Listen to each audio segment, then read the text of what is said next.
Welcome to Center for East Turkestan National Interest podcast. In today's episode, we are unpacking a pressing question. What are China's current policies in East Turkestan, and how do they align with its global ambitions for dominance? To help us navigate this complex topic, I am joined by Ms. Ruqya Turdush again.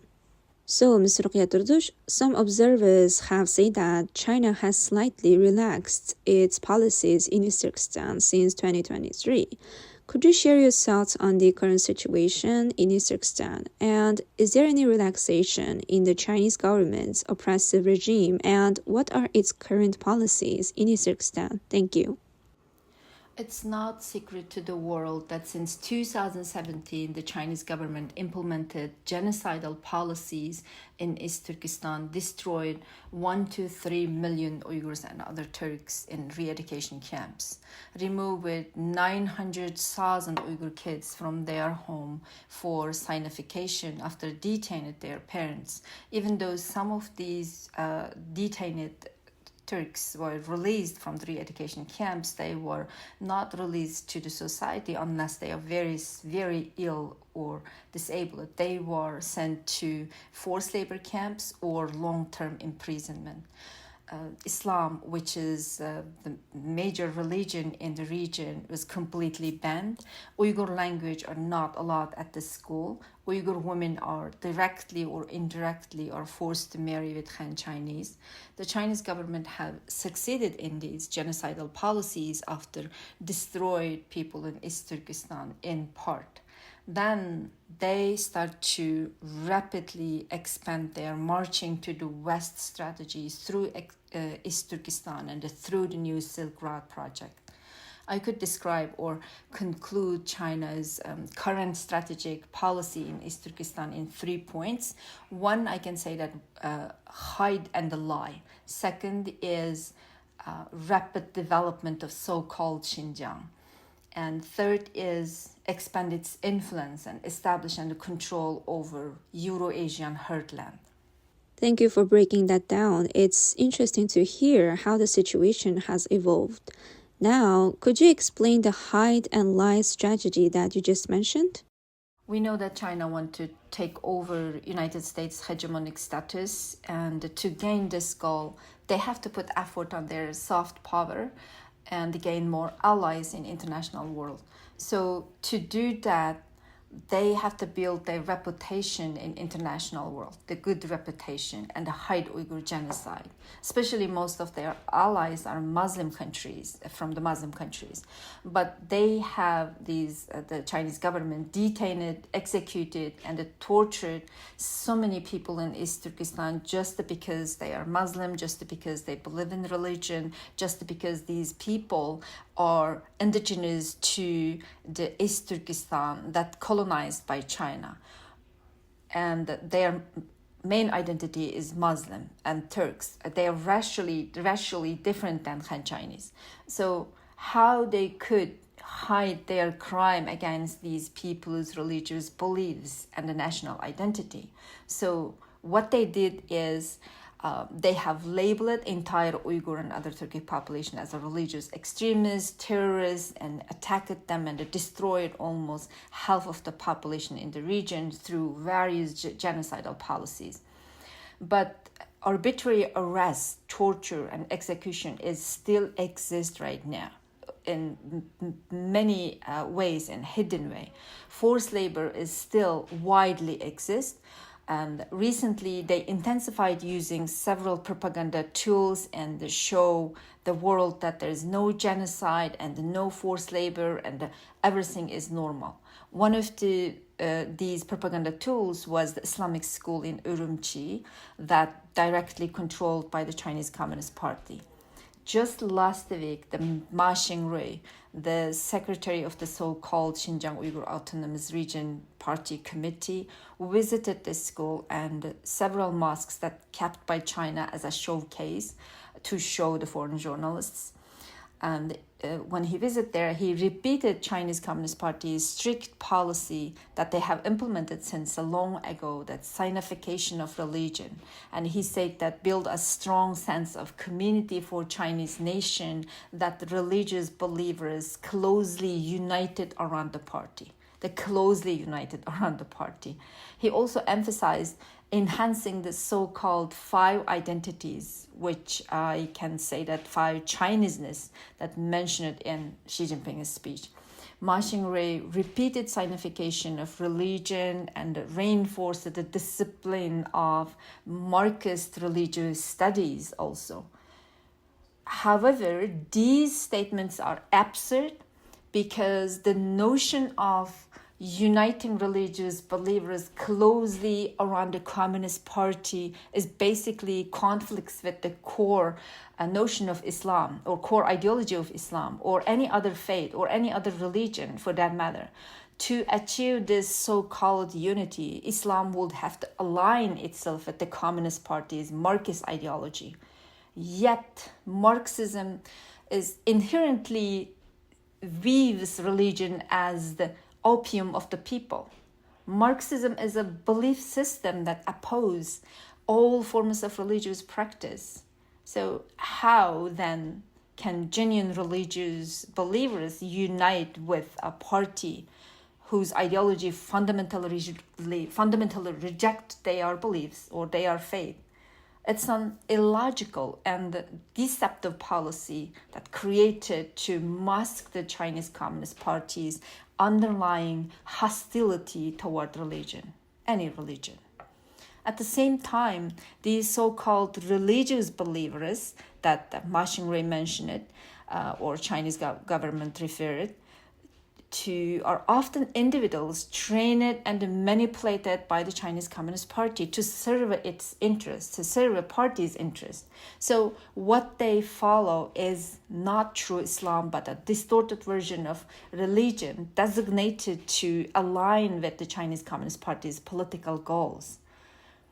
So in reality, it undermines and eradicates authentic religious practice. Thank you. What about the so-called rapid development of Xinjiang that you mentioned in your second point? That so-called rapid development is directly related to China's One Belt and One Road project, or New Silk Road project. And it's about rapidly exploit East Turkestan's natural resources, actually. East Turkestan has largest reserves of oil, natural gas, and the coal compared to Chinese provinces. Its economy is based on agriculture, with the second largest pastoral land and one of the major sheep farming industries. For example, it has proven coal reserves of 450 billion tons. It's ranking second after Inner Mongolia. The oil reserves of East Turkestan is approximately 23.4 billion tons, according to China Daily reports. Gas resources are roughly 13 trillion cubic meters, according to Xinhua, the Chinese state newspaper. These natural resources provide China vast amount of energy. Now, unlike in the past, China is utilizing some portion of these energy resources to East Turkestan before they sent all of them to inland China. And now they're using some small portion, or I don't know how much they're using to East Turkestan to support infrastructure development and the power generation in East Turkestan. At the same time, it's establishing labor-intensive manufacturing and electric production industries that were previously concentrated in China's eastern coastal areas. Now they're using some of the energy for these industries. However, this kind of shift does not does not mean that it will have some kind of benefit to Turkic people who are indigenous to East Turkestan. Instead, these energy resources and developments serve China's broader agenda, not the benefit for the Uyghur and other Turks in the region. Firstly, the Turkic people in East Turkestan are subjected to unpaid forced labor under oppressive policies. Same time, the Chinese government is accelerating the migration of Han Chinese settlers into East Turkestan at an unprecedented speed. These settlers dominate most paid employment opportunities and marginalizing the local population. So evidently, China's ultimate goal is to erase the distinct culture, identity, and history of East Turkestan. This strategy aims to present the region to the world as an integral part of China by asserting that everything in East Turkestan is inherently Chinese. In this way, the Chinese government seeks to legitimize its control over the region and suppress any kind of recognition of its unique heritage, the region's unique heritage. Thank you, Ms. Ruqya Tudush. And what do you mean when you say that China's broader strategy in East Turkestan is to expand its influence and control over the Eurasian heartland? To expand its influence and establish control over the Euro-Asian heartland under the guise of economic cooperation, China rapidly implementing its new Silk Road project in present days in East Turkestan. So why they want to control the Euro-Asian heartland? We know that because they want to control the world. And to prevent that, U.S. implemented trade war, but it did not work effectively. Because right now, China's trade through East Turkestan to Central Asia to Europe unprecedentedly growing. East Turkestan is main gateway for this project, and it connects 8 countries to China. These are Russia, Kyrgyzstan, Kazakhstan, Tajikistan, Afghanistan, Pakistan, India, and another one is Mongolia. China has already established 5 busy ports in East Turkestan. Korgas and Alashanko port in East Turkestan serve as an entry port to Central Asia and Europe through Kazakhstan. Turgat and Irkashtan ports also connects East Turkestan to Kyrgyzstan and further integrate China with a more broader network. Konjrab connects East Turkestan to Pakistan's Gwadar port through Karakorum highway, and this will make China easily access to Indian Ocean, and most importantly, it makes China easily access to Africa and the Middle East through Red Sea and Persian Gulf. So recently China established also free trade zone in East Turkestan and intensified trade with those countries. So we can see that East Turkestan plays very significant role in China's trade and economy, as well as in its hegemonic ambition. If East Turkestan could gain independence, let's imagine if East Turkestan could gain independence, it will not only become buffer state between Eurasia and China, but also it will cut China's lifeline, which could provide energy resources for its aggressive military expansion. So the world should realize the strategic importance of East Turkestan to prevent China's aggressive ambition. Thank you again, Ms. Ruqya Turdush, for sharing your insights and helping us better understand the complexities of China's policies in East Turkestan.